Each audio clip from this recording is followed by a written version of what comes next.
Hello my beloved children of class 6.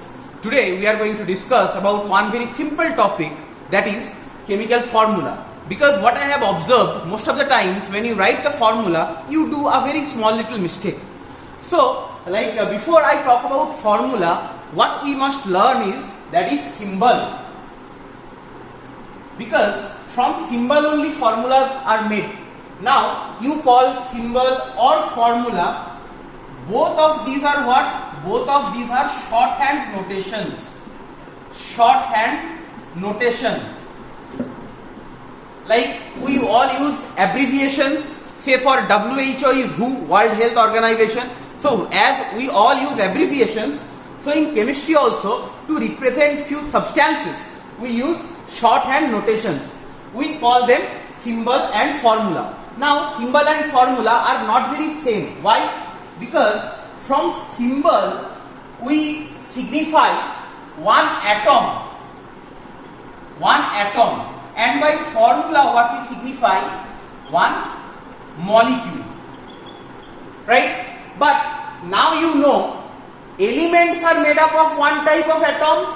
So one atom of what? One atom of an element. One atom of an element only we signify.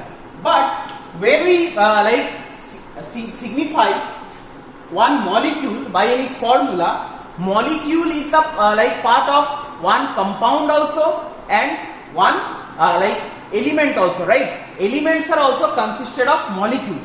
So one molecule, when we signify one molecule of an element or a compound.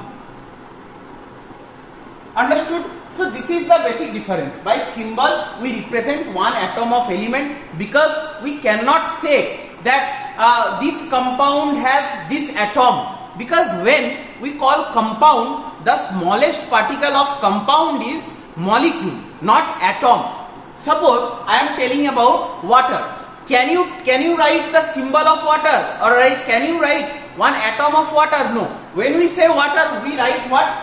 H2O. Now when we are writing water in H2O, we have two atoms of hydrogen and one atom of oxygen. So one water means there has to be two atoms of hydrogen and one atom of oxygen. So this is what? This is water molecule. Right? Inside that two atoms of hydrogen and one atom of oxygen is there. Okay. So please understand about this part. Like when we are talking about formula, we say what? Molecule, right? So molecule can be of what? An element or a compound. But atom will be of course always of an element. Is this part clear? Now, by symbol we represent elements, one atom of elements. Examples of symbol what we can write is hydrogen, oxygen, nitrogen, chlorine, calcium, fluorine, magnesium, etc. Suppose we were talking about formula, then what we can write? Say, as the in definition only I have said that by formula we can signify one molecule of an element also and a compound also. So I am writing, starting with some element H2, then O2, then say P4, phosphorus, then say I am writing HCl, hydrogen chloride, then I am writing say water, then ammonia. Okay, these all are formula. By these all we are expressing what? One molecule. See, this is one ammonia molecule, this is one hydrogen molecule, this is one oxygen molecule. Understood? So these are the examples, and I hope the concept of symbol and formula is clear. Now we will learn about writing formula, how formulas are written. See, when you will be writing formula for an atom, if you want to write the formula of an element, okay, if you want to write formula of an element, what you need to know is atomicity. Okay, one term comes, that is atomicity. Alright, for elements. Okay, for elements you need to know the atomicity. Suppose you know the symbol of hydrogen is H, and you know the atomicity of hydrogen. There are two atoms in one molecule. What is atomicity? Number of atoms in one molecule. Okay, this is atomicity. Suppose you know there are 2 atoms in one hydrogen molecule, so you write H2.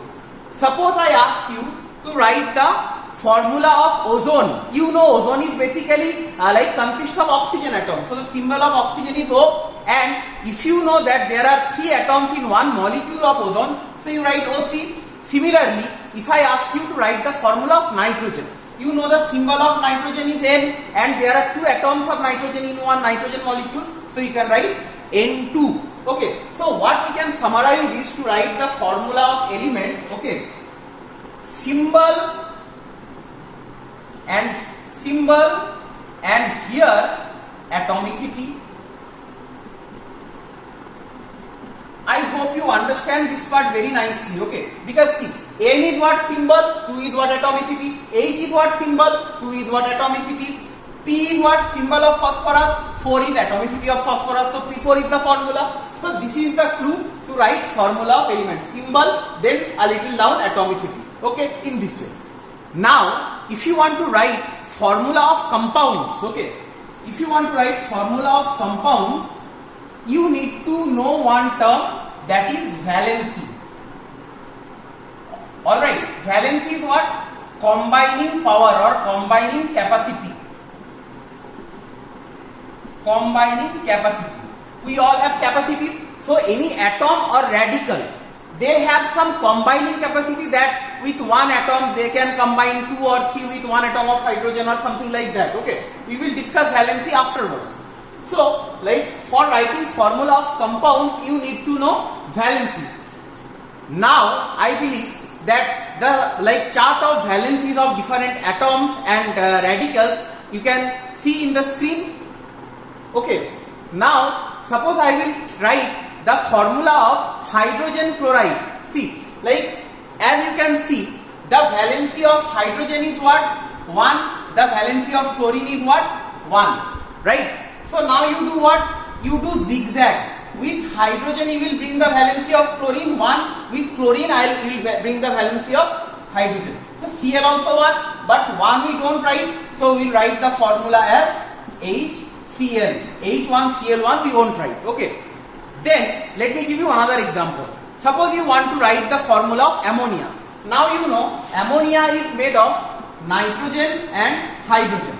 Now nitrogen has a valency of 3 and hydrogen has a valency of 1. So if we do zigzag, with nitrogen, hydrogen valency will come 1, but 1 we won't write, and with hydrogen, valency of nitrogen will come, so NH3 is the formula of ammonia. Understood? Let me give you 1-2 more examples.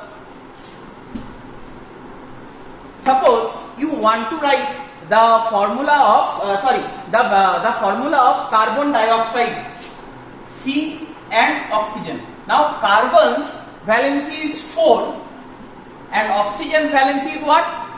2. So if you just do the crisscross, what you can do is C2O4, but as both the numbers are divisible by 2, so what we can write by simplifying CO2. You may think that we are dividing both the numbers by 2. Okay, so CO2 is the formula of carbon dioxide.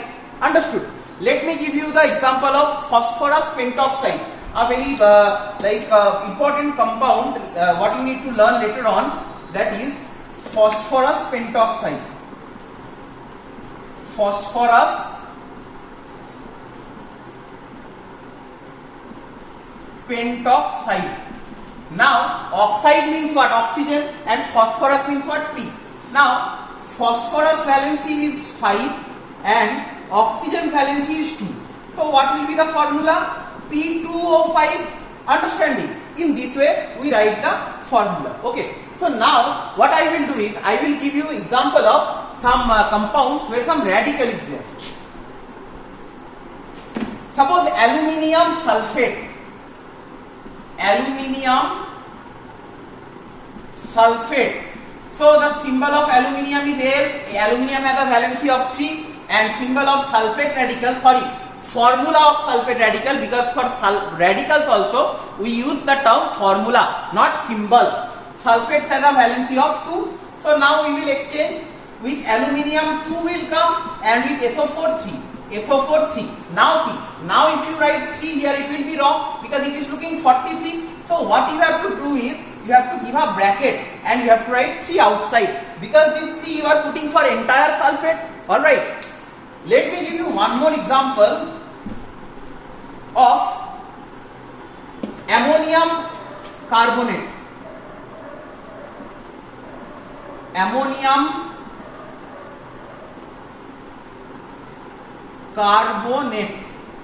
Now ammonium is NH4, both are radical. Ammonium has a valency of 1. Carbonate is CO3. Carbonate is a valency of 2. So with ammonium 2 will come and with CO3 nothing will come. That means 1 will come. So what we can write is NH4 whole 2. Okay, because like when you are writing the number for a radical, you have to give it whole. NH4 whole 2 CO3. This is the formula of ammonium carbonate.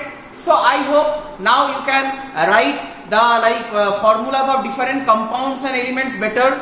And please remember, once you learn, you need to practice it regularly to become perfect in writing the formulas. Okay. So I hope you understood this part and enjoyed too. Thank you.